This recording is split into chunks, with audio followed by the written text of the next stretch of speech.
Welcome to our final bonus track. Lisa had to step away, so it's just going to be Ben and Faith answering these last batch of questions. And on this video, we're going to be responding to questions about the Bible. And our first question is, in the Bible, people were slaves to the Christians. Is that right? It's true that people from all walks of life came to faith in Jesus in the first century. And so that includes people who were slaves, and it also includes people who were slave holders, that people who were already in that situation of life heard the message of Jesus and embraced the good news, and then received instructions from the New Testament authors about how to respond in that area of their lives. A couple things about that. One would be that slavery in the Bible was, in biblical times, was bad. Slavery in the United States was worse. I don't need to get into that historically. Both were bad. But the United States race-based chattel slavery was an even more dehumanizing system. And even so, the Bible went against the culture of its day by advocating for rights for slaves, rights that the culture, that the proper culture would not have conferred upon slaves. And so what that might mean for us is that the Bible's teaching should be used as rationale to abolish slavery based on the image of God created in all people. So there's a short answer. There are longer, great resources out there, but that's a starting point. Thank you, Ben. The next question is, are there Bible verses specifically about race?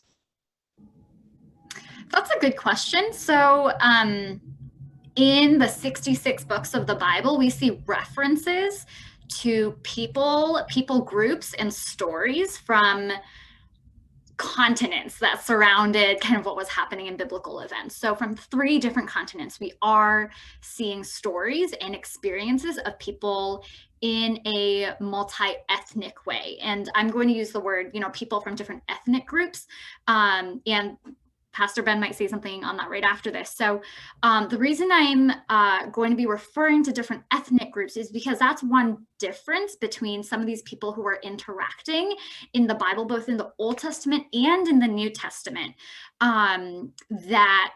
It's a difference among a few kinds of differences. And the kinds of issues that we're seeing around justice and discrimination in the face of differences. So those issues are addressed in the Bible, both in the Old Testament and the New Testament.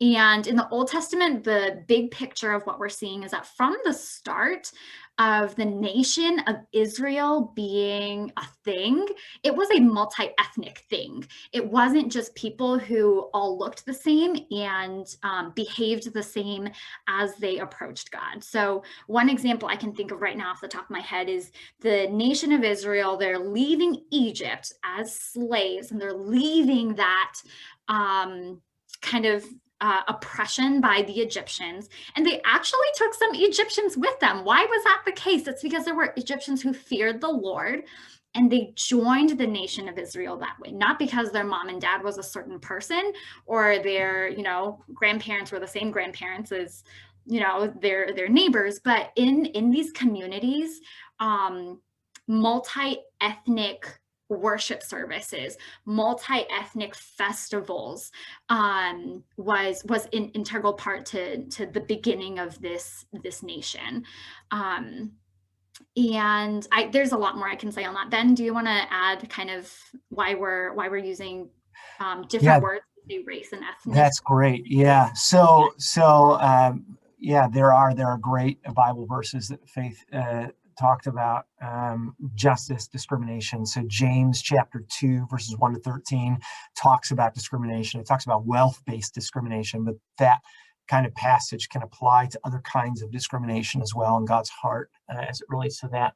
Isaiah 58 is a good Old Testament passage that talks about the religious ritual of fasting when you choose not to eat for God-centered purposes. And it says that the true fast is one that involves looking after the oppressed peoples.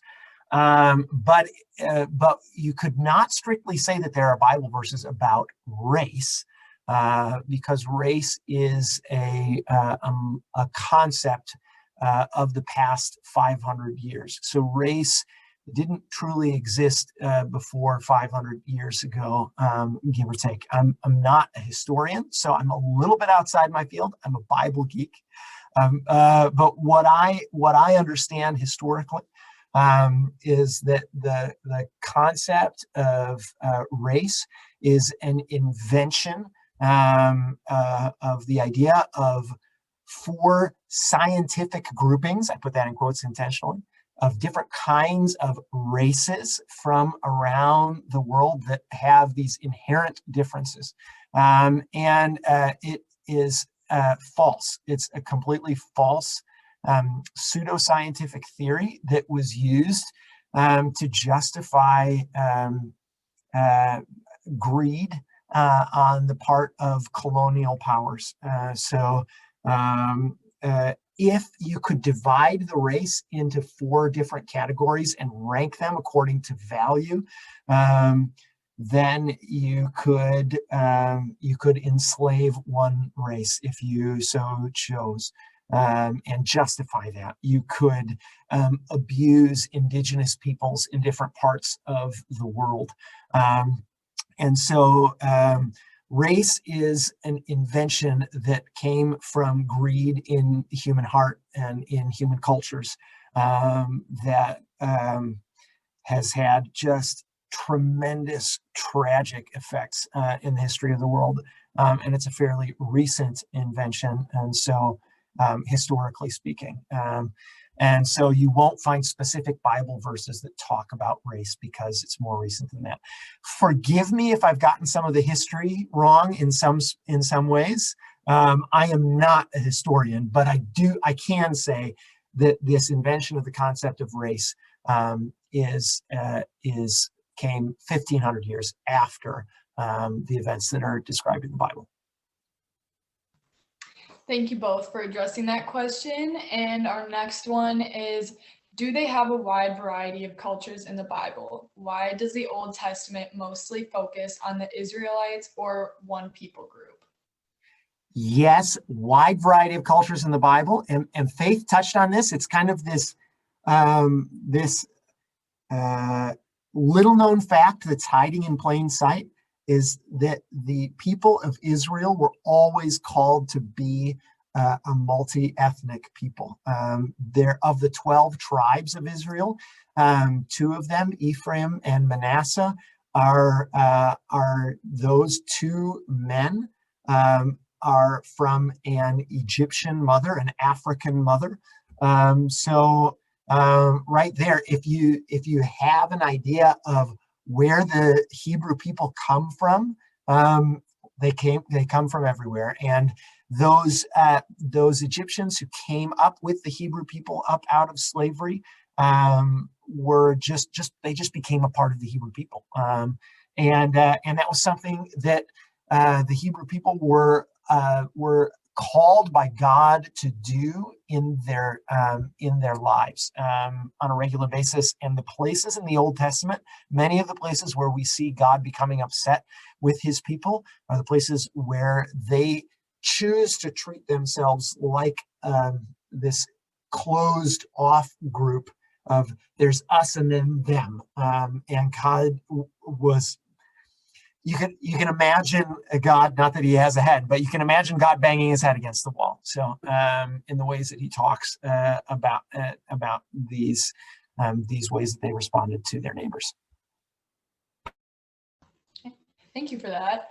Our next question is, what about the cultures associated with different denominations of Christianity, and how does that stem from Jesus? Yeah, the different cultures associated with different denominations of Christianity. There's so many. There's so many dimensions on which different people can have differing opinions on and different practices and still be following the same Jesus according to what he calls us to in the Bible.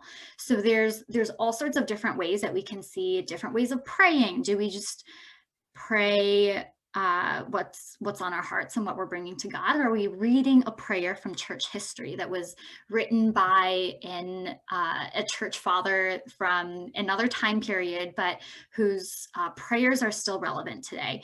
Neither of those things are taking us outside of the heart of Jesus. We're still relating to the same Jesus. Different ways of seeing baptism, different ways of seeing the church calendar, different ways of seeing how we do communion. You can probably think of a million others. What our church buildings look like.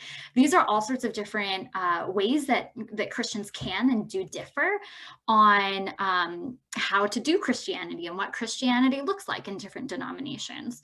The second part of this question, how does it stem from Jesus? And I'm going to make some overgeneralizations here, but I think every single person who created a group or who split off from a group of other Christians, or is continuing today to participate in any one of these denominations, is after the heart of Jesus. And you might come to me and say, well, there's this cult that is not following Jesus. And okay, that's fine. If you're a cult and you're not following Jesus, that's something else. But I'm talking about Christians who really are trying to follow Jesus in the way that their denomination and their church culture is doing. We're all after the heart of Jesus, and we're all trying to live the life that Jesus has prescribed for us. We're all trying to seek the kingdom that Jesus started.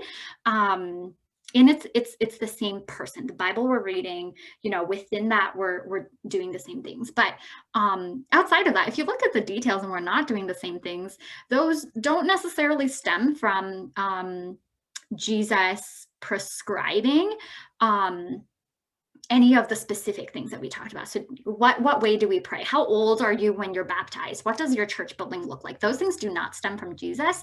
They, if they don't violate the Bible, they're not a sin, and so it's not wrong to differ on those things. But Jesus's view of us is as a kingdom, one kingdom that's under King Jesus, and divisions in that push each other away or that don't honor each other as equals within the kingdom, that's not of Jesus. Great, thank you. And we're going to wrap up with 4 rapid fire questions that Ben's going to pew, pew, pew, pew, pew. Can you tell I'm getting a little jumpy? We've been recording a few of these, so. Yeah. The first one, where was Jesus born and what did Jesus look like? Jesus was born in a town called Bethlehem, which is which is miles inland from the eastern coast of the Mediterranean Sea. And he maybe looked sort of like this. There you go. He maybe looked like that, sort of. This is a genuine rendering from a magazine called Popular Mechanics about what a man who was born in that time might have looked like. And maybe the thing that is most needs to change in my mind about how I think about Jesus is that he's shorter than I think of him. In my imagination, Jesus is like my height or so, and I'm 5'11". In reality, a man born at that time was not 5'11", more likely 6 inches shorter than me. So, and if I can cut in here, I often see Jesus as super skinny, but he was a carpenter. Have you guys seen carpenters? I have not met a single skinny carpenter. Jesus was not skinny. There you go. Faith, you heard it here first. According to Faith, Jesus was not skinny. All right. Next one. Is it okay to have friends that do not follow Jesus? If so, do they still get sent to hell? Absolutely have friends that do not follow Jesus. Faith talked about that in the last Q&R. As far as hell, whoa, can of worms. I'm putting a link in this YouTube message to a video message from years ago here at Blackhawk that talks a little bit more about hell. Thank you. And next one. So God lets us have free will to worship whoever he wants, but why did he separate us into different languages during the Tower of Babel story? He separated us into languages because we're idolizing ourselves. So why did God separate us if he wants us to have free will? Once again, I am going to push us to a link. So the same pastor who preached the message on hell is now part of a nonprofit organization called the Bible Project. And that second link is going to talk about what's going on in the story of the Tower of Babel, because it's complicated, really beautiful when you dig deeper, and fun. So enjoy that, whether you read the article or listen to the podcast. So it's reading or listening, it's up to you. And finally, how does politics work with Christians? I'm not exactly sure what this specific question is asking, so I'm just going to kick us back to our Politics and Faith series from the fall semester. We did 2 weeks in student ministry, and there were also, if you go on the second link, it's going to be 2 weeks from Big Church as well. So it depends how many minutes of video you want to watch. Mm-hmm. All right. Well, thank you, Ben and Faith, for answering these final Bible-related bonus track questions. And on behalf of all the students, thank you for providing us with insight and taking this extra time to touch on these important questions. Oh my gosh, Grace, thank you so much for being the moderator extraordinaire. And I also want to thank you, Faith. High fives all around. High fives, high fives. And of course, thanks to Lisa, who had to hop out about 20 minutes ago and wasn't able to join this specific recording. Bye.